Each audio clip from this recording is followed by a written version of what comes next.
Congressman, Dr., Presidential Candidate and Champion of Freedom, Ron Paul.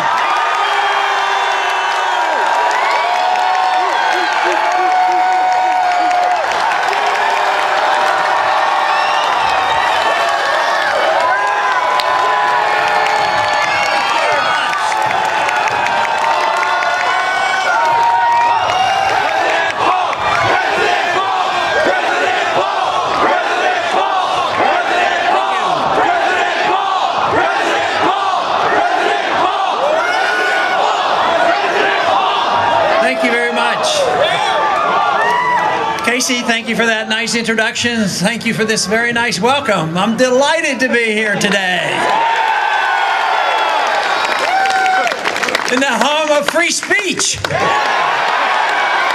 I can say anything I want tonight, right? As long as it's true and good news, right? Before I get started, I want to make sure you see my wife up here. My wife Carol is with me. And we have one of our 18 grandchildren with us, Linda, who's a college student. But it is wonderful to see such a nice crowd come out and come to hear a politician speak. But I hope I'm different than the other politicians. That's what I'm hoping. Because I want to tell you what's going on in this country and what we ought to do about it, because we have a few problems, and young people have a problem because you're inheriting a mess, and there's something that we can do about it, and it's not all that difficult. I am convinced that we've gotten into the mess in this country basically because we have sent too many people to Washington that either can't read or didn't understand the Constitution. So we want to make sure that we send nobody to Washington unless they know, unless they can read and understand it. But we also have to believe them when they put their hand up and take an oath to obey the Constitution. I tell you what, if we'd have had that for the last 40 or 50 years, our government would be very much smaller. For instance, take the conditions of war. We haven't had a declared war since World War II. We were attacked, we declared war, fought Germans, fought the Japanese, and it was a major ordeal in about less than 4 years. How long have we been in Afghanistan? Way too long. But we've been going to war without declaration. We were in Korea and Vietnam and dozens of other places. Today, you might have read the news. We just put some troops in Australia. I don't know what we're doing. We don't need to have more troops spread around the world. We're already in 150 countries. We have 900 bases. I think if we have a military, which we should have, we should defend this country. We shouldn't be the policemen of the world.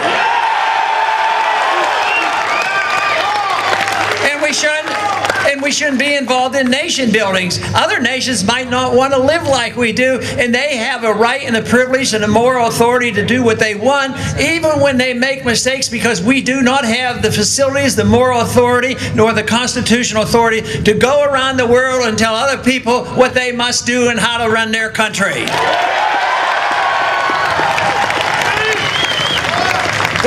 We have a job on ourselves enough just trying to straighten out our own government, let alone trying to straighten out the governments around the world. So, but people argued the case, and they've argued this for many years. It's been going on since Woodrow Wilson. That is, America is an exceptional nation, and we have been. We have been a great nation, the freest nation ever, and the most prosperous, which we no longer are.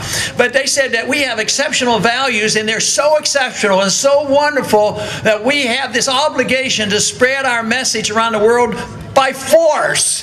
That makes no sense. If we are an exceptional nation, and if we have those exceptional values, you cancel them all out when you decide on the principle of preemptive war. We have been following the position of preemptive war in the past 10 years. If we were more honest with ourselves, we'd call it aggression, and we don't believe in preemptive war, and we only fight defensive wars.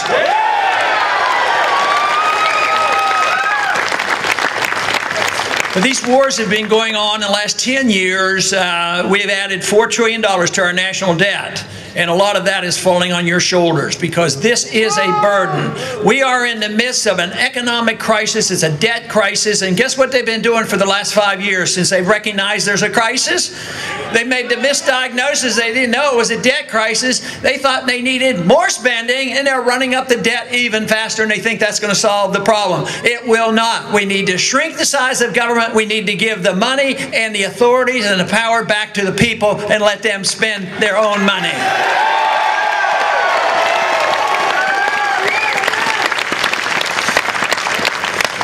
But this has been going on now for more than 50 years, and it's been very, very tragic for us. If you think of all the money and all the lives lost and all the injuries and penalties since World War II, because no war has been declared since World War II, I mean, it could add up into trillions and trillions of dollars.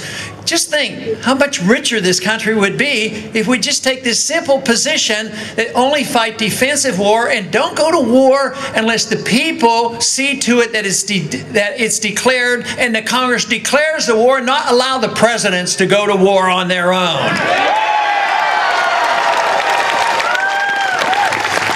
This was an important issue for the founders, and this is why they put it into the Constitution that the executive branch could not go to war without a declaration. They figured this would be important, but you know, not too long ago, the Secretary of Defense, Panetta, was before a committee, and they were asking him where he gets his authority because he was planning another war. We've been involved in Egypt and Libya, and now we're getting ready, and we're already involved in Syria. They said, where do you get this authority? He says, well, from the United Nations. I wonder if anybody can discover which part of the Constitution that's in, let me know what it is, because it's not true. It's not true. They do not have this authority, and the United Nations can't make those decisions, and we shouldn't allow them. Matter of fact, the United Nations and the NATO charters explicitly say that this does not mean that you go to war without it going back to the U.S. Congress and the Congress making a decision. But nevertheless, they just go and they do these things believing that it will be ignored. And it has been ignored for a long time. So much of what we have been doing, the spending, the money, and the running up of the debt, the violations of civil liberties, and the involvement overseas, it's been ignored because we have been a super wealthy country. And all we have done, and so often, is we have way too much compromising in Washington. We have compromising between the right and the left, and the conservatives and liberals, and they come together and they agree to keep spending more money. I'll spend money on your projects, you spend money on my project. And they've got away with this for a long time, and we kept re-electing the same people to the Congress who's spending all this money. But guess what? Something happened in the last few years, especially about 5 years ago. It's been discovered that we're broke. And we're broke and there's nothing there. And therefore the arguments and the tenacity that they're fighting over this shrinking pie, a pie that's practically gone, is never ending. They can't solve the problem because all they're going to do is fight over it. They will not entertain the thought that maybe government is out of control. Maybe we need to rein in the government and allow the people to keep the fruits of their labor and not have to turn it over to the government.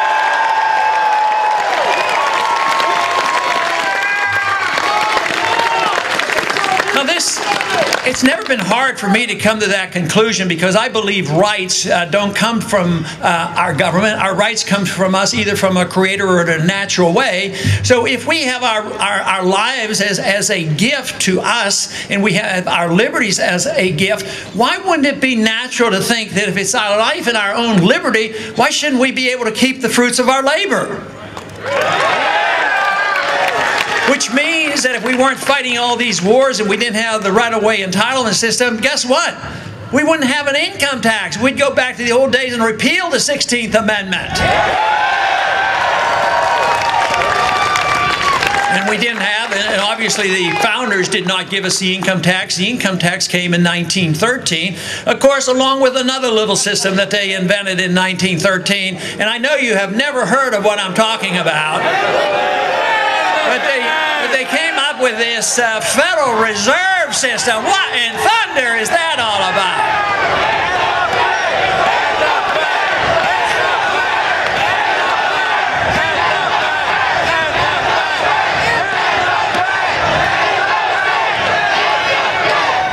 sounds like a very good idea. Let's do that. We'll celebrate. We'll celebrate next year after we win the election, of course.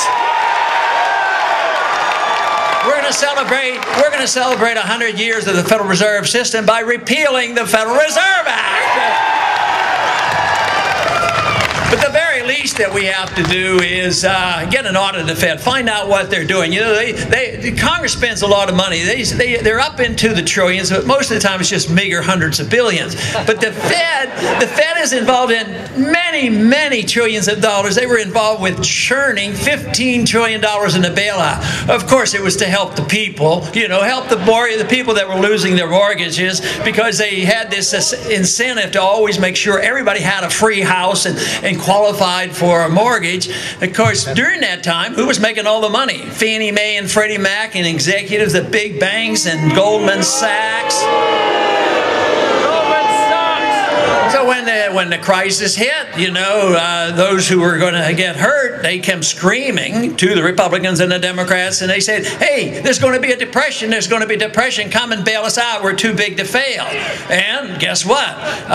The Congress did, as well as the Federal Reserve. They bailed out those who made a lot of money during the financial time when there was a financial bubble. And guess what? Those programs were designed to help the people and help the middle class and help the poor. They lost their jobs and they lost their houses. So it doesn't work. And this is what people are starting to realize. Not only is the Treasury bare, but the entitlement system doesn't work, and spreading our goodness around the world doesn't work. So now we have a system that is destined to change. The big question before us is, what's it going to change to? Are we going to accept more authoritarianism and tyranny, or are we going to accept the cause of liberty and return those freedoms to the American people?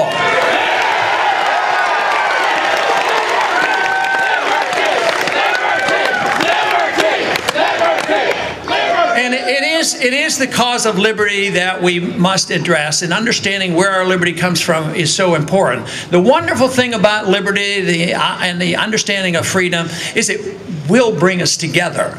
The interventionist system, the big government, the bureaucratic system, the redistribution of wealth by the special interests, that divides us, especially when we run out of money.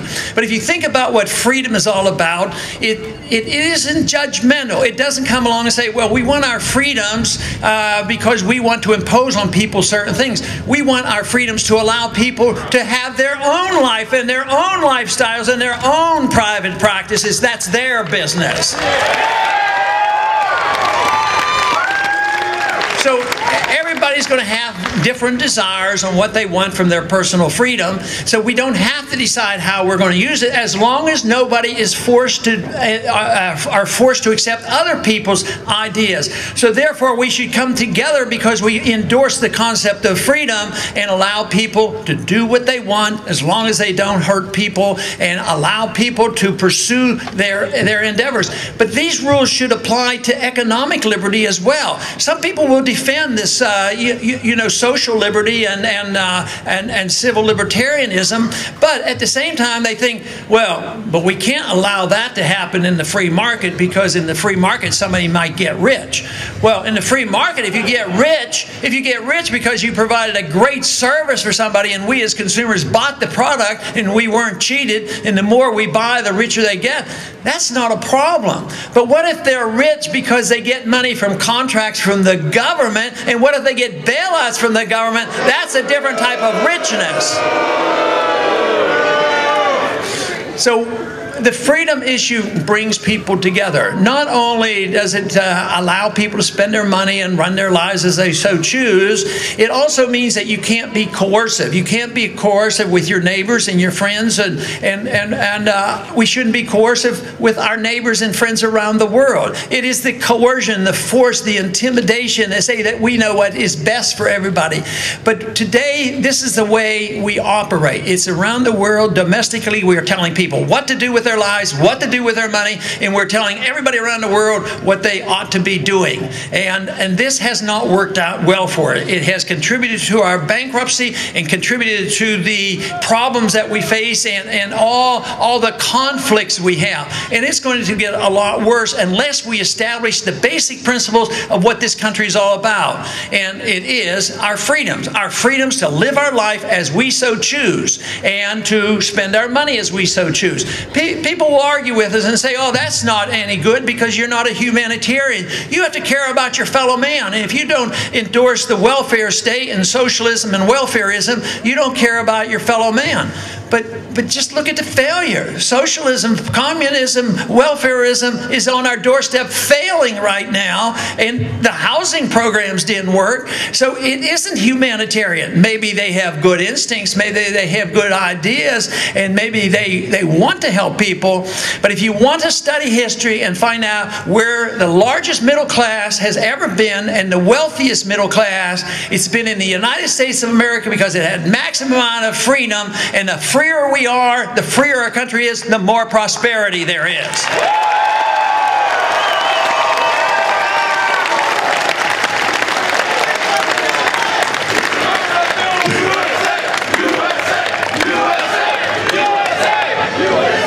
But what we have come to now, though, is the middle class is shrinking, and the middle class is much poorer, and we can't solve the problems by doing more of the same thing. We can't solve the problem of a crisis that came on by too much spending, too much borrowing, too many regulations, and too much taxes, and too much printing press money. And that's what we've been doing for 5 years, and the debt is exploding. The deficit is annual deficit is $1.3, $1.5 trillion. So we have the fiscal conservatives offer their budget. This is a wonderful solution to spending too much money. And when are they going to balance the budget? Oh, well, maybe in 30 years we can balance the budget. That's not going to work. I suggest what we should do after the next year's election, of course, is cut the budget by $1 trillion in 1 year.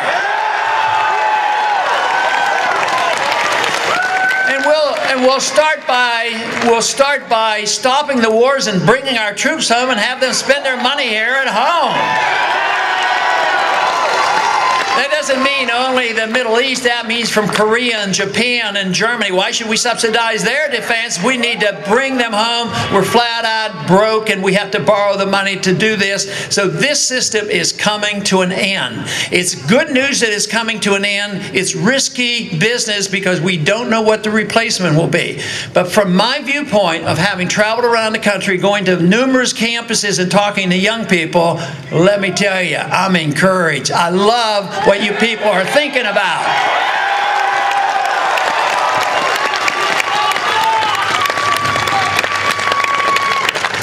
Dependency is never a way that you feel good about oneself. The more dependent you are on others, the less content people are. And that is what people have to realize, that if we would have more freedom and release the creative energy and put the burden on us to take care of ourselves, then we can work for our own virtue and our own excellence.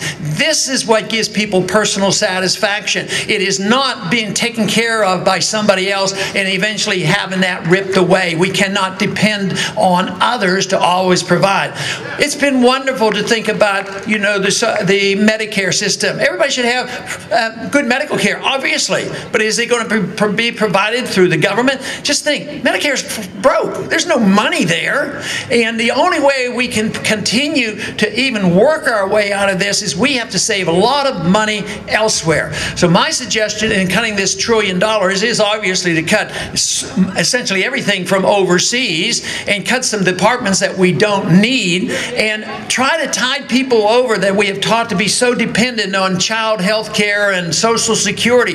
But right now what we're doing is we're still spending, running up the debt and printing the money, and now we're just seeing the beginning of the end of the dollar because the prices are starting to go up. You cannot keep printing money forever and think that the world will always accept the dollar. Right now there are plans being being laid for the replacement of the dollars.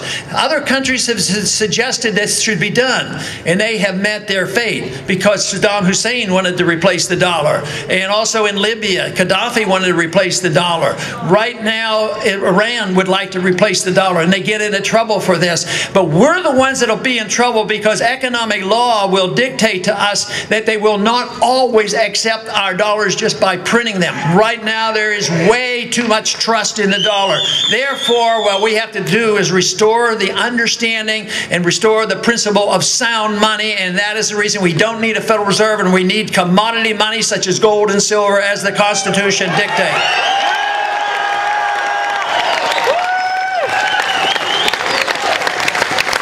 But someday we're going to have to reverse the trend. So far, the trend this year hasn't been the greatest. On January 1st, there were 40,000 new laws laid upon us. You might as well go to college and study how to read all those laws and what these laws say, because it's going to take you an eternity to understand them, because nobody does unless you get into trouble. Then the bureaucrats and those authorities will come and tell us what's going wrong. But I would like to be the first president that got rid of 40,000 laws. That's what I would like to do.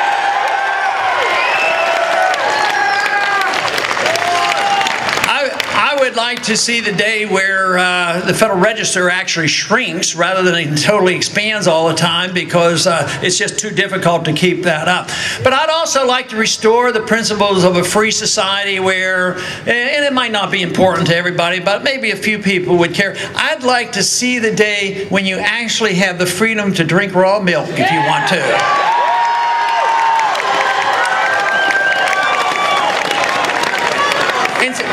And take your own risk. Matter of fact, I'd just as soon see the day that you can put anything you want in your body that you want, and you take your own risk when you do it.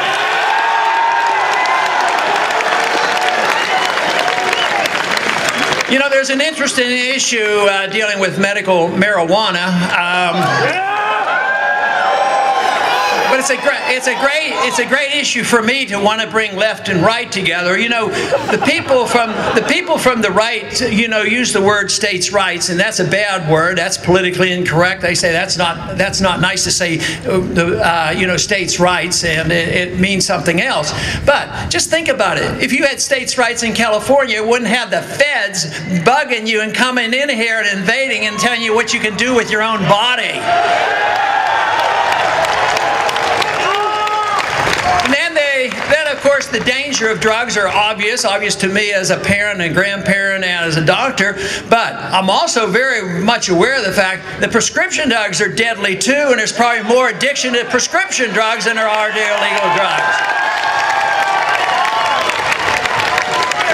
But not only has the war on drugs been a total failure, it hasn't solved the problem at all.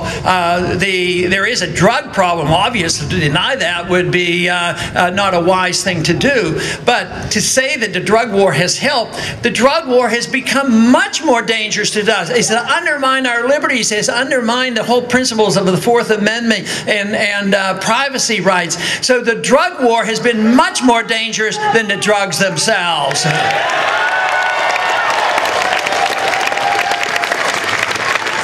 But actually, if we could maintain the Republic, we would actually allow you to pick and choose which light bulbs you would like to use, and you would have a dictate exactly which one you have to use. So this is these are the, you know, simple little things, but they're pretty important to make your own choices. And that is what freedom is all about, is making our own choices and not forcing anybody else to accept our choices. That is what we should be aiming for. And it is wonderful that we don't have to give up and say that we will be less prosperous. I've always said, if I had my choice of living in a free country and living in a poorer country, I want to live in a free country. But we don't have to make that decision. We opt for liberty. We're going to live in a richer country. There is no doubt about it. So therefore, the cause ought to be liberty. But you know what has happened is that we became so wealthy, and then our government started to grow incrementally, and then we started to redistribute wealth for good intentions, and it was fine when we were a wealthy country. But then eventually, the further along we got, the more it gave the incentives to the special interests, the big corporations and the lobbyists, and that became a business in itself. And that is the way government is run, by power and lobbyists and money. And what have those individuals who are redistributing wealth forgotten? They forgot about the production of wealth. You can't just have redistribution of wealth when it's not being produced. We have to talk about how wealth is produced, and that is in a free society. That's how wealth is produced.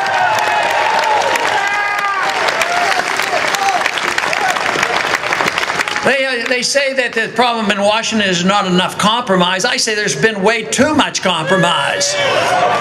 They compromise on the issue. Both parties compromise on the issue that you can't challenge the Federal Reserve. They compromise on the entitlement system. They compromise on the monetary system. They compromise and they go together and accept the same foreign policy. We elect one president, then we elect another president, and they say they're going to stop the wars and they're going to change. They never do. It's a one-party system, unfortunately. But the people get left out on this. This is why there are so many people now, more and more people are calling themselves independent. It's also a political problem for our campaign. It's very difficult, you know, to win a primary in the Republican Party when the Republican Party might be, the majority might want to have more war, and the people who don't want war are independents and Democrats. So what we need to do, though, are bring these people together, and under the present circumstances right now, if you want to promote that cause, you might seriously consider maybe getting involved in the Republican primary at least this year and see what we can do to change things in this country.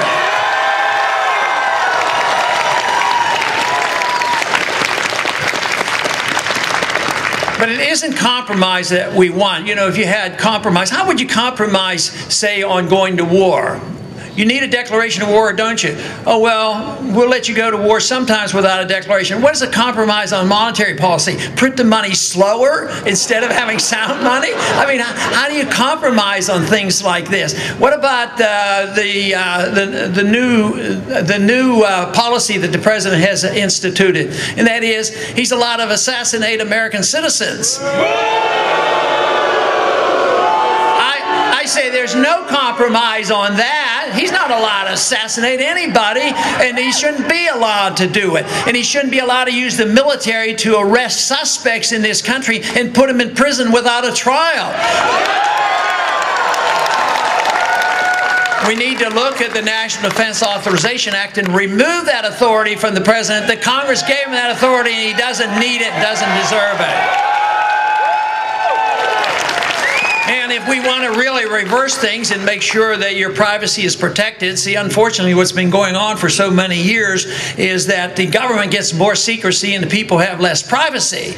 And we need more openness in government, and we need more privacy for the people is what we need. But the direction that we have gone since 9/11 hasn't been favorable toward the cause of liberty. For instance, shortly after 9/11, they passed a little piece of legislation called the Patriot Act.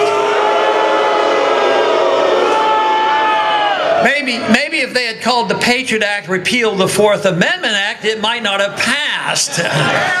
But when we get ready to get rid of the Patriot Act, which maybe that'll be for 6 months or so, we'll call the bill not repeal the Patriot Act. We're going to call it Restore the Fourth Amendment Act is what we need.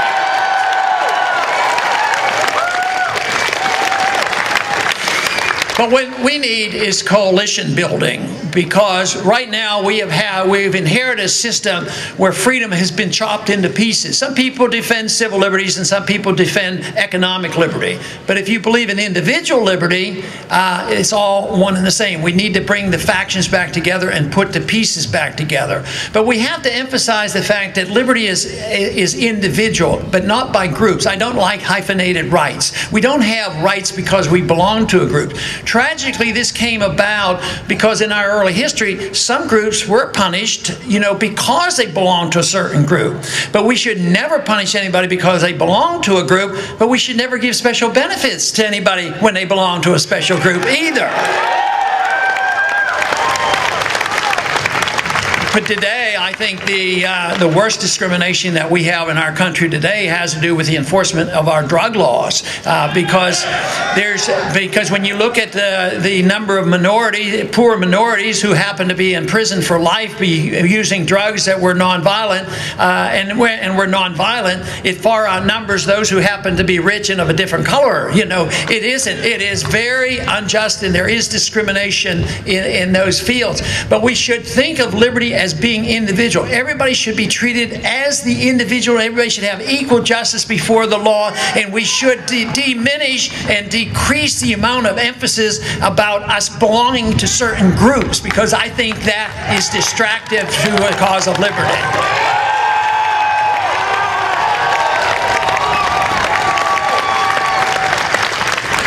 I think when you know that we're arriving at that stage on an election night, you will not hear the commentators come in, because I think they sort of feed into this. How did the blacks vote? How did the Hispanics vote? How did the white people vote? How did the Jewish people vote? How did the Catholics vote?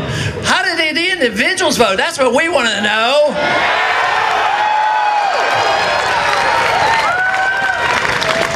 You know, in a free society, people will certainly do things and spend their money the way others might not approve. But as I explained, we shouldn't be telling them what to do, but they have to accept the consequences. But one of the reasons why people are intolerant is when people do things that they don't like. They think that if we legalize their choice, that we endorse what they do.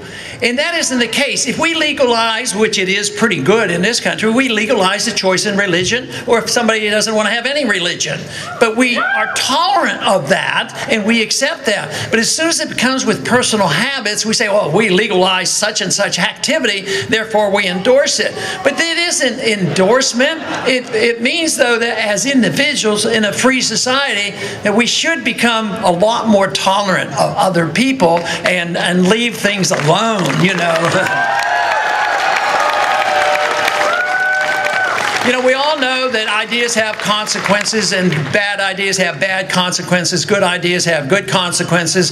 And it's fortunate today that good ideas are starting to prevail once again. Once again, we're talking about sound economic policies and personal liberties and putting the pieces back together. And there's a growing sentiment in this country today about changing our foreign policy. Believe me.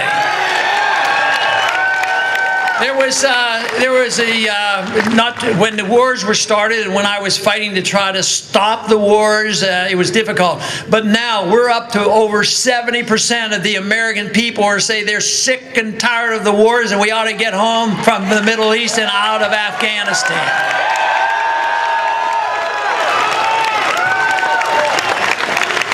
So this to me is encouraging, and but we have to keep fighting this ideological fight and this battle. It's a revolutionary idea to once again get back on the path of what we were started with. And it isn't like we're going back to the old days. They keep saying you want to go back to the past, but I think tyranny is the past. Freedom is the future, is what I say. I would suggest that we take advice from the 1960s. Back in the 1960s, there was a lot of difficulty with the Vietnam War going on, a lot of drug problems and everything else that was going on. And they said in the 1960s, and it still hangs around a little bit, they said, if you're 20 years old and not a liberal, you don't have a heart. And then they said, if you're 40 and you're not a conservative, you don't have a brain. But I'll tell you what, why can't you have a heart and a brain at the same time your whole life?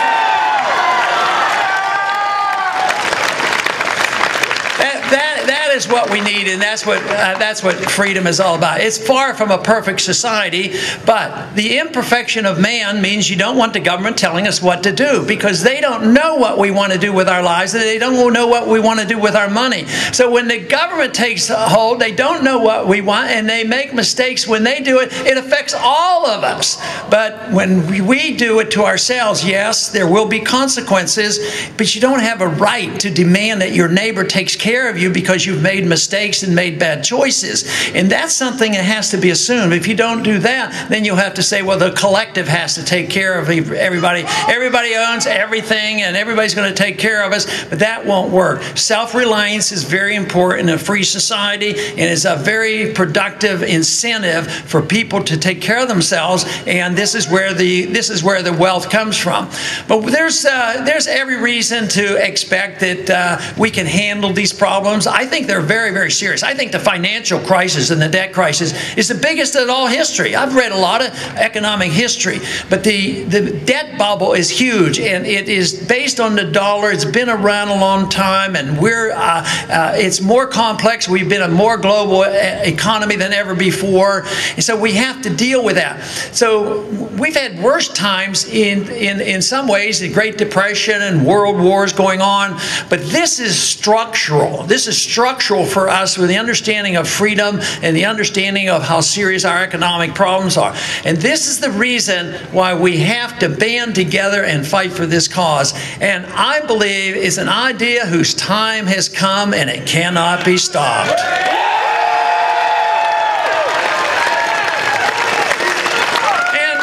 A lot of people worried about whether or not we have the majority vote in Congress yet.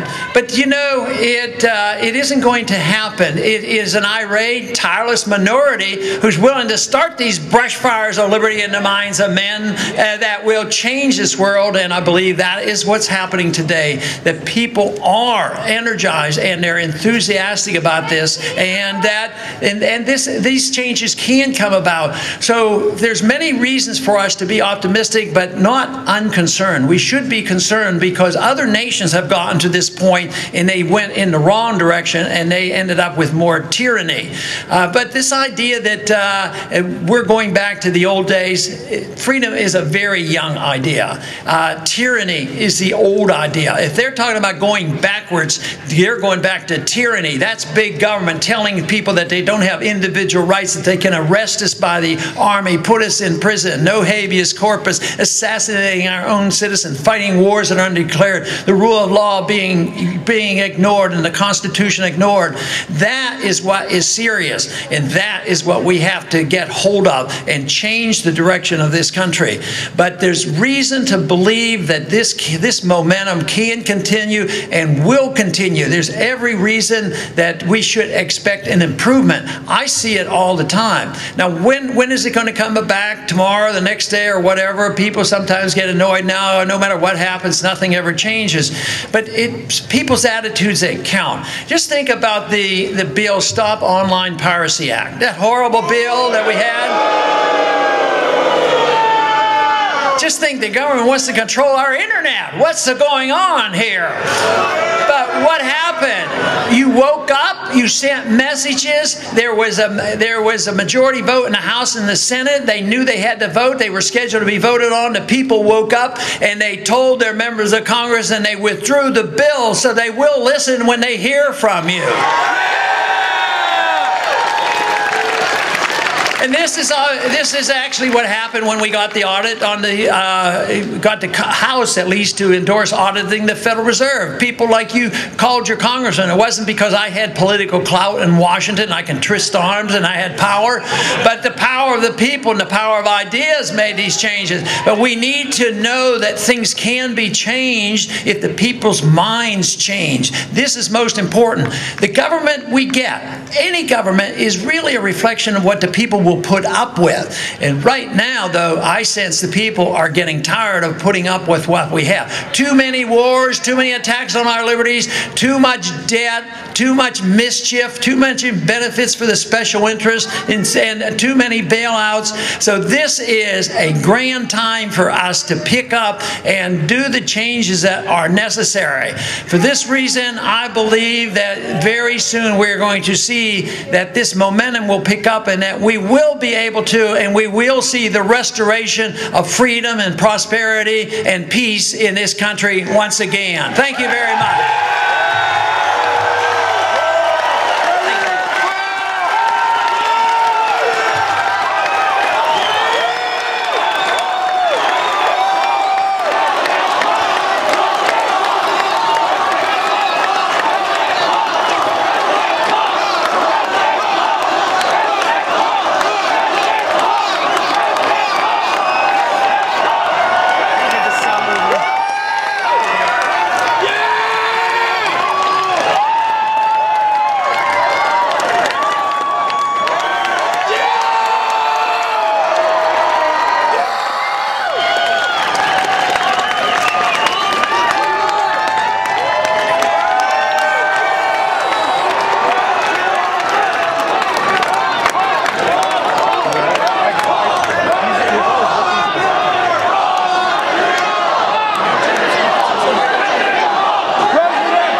that I admire greatly, Ron Paul. I'm supporting Ron Paul. I'm telling everybody, open primary, you can vote for me, but you better switch to Republican when it comes down to it to vote for him, because he's the only one speaking up to the issues that really matter to each and every one of us in our children's future.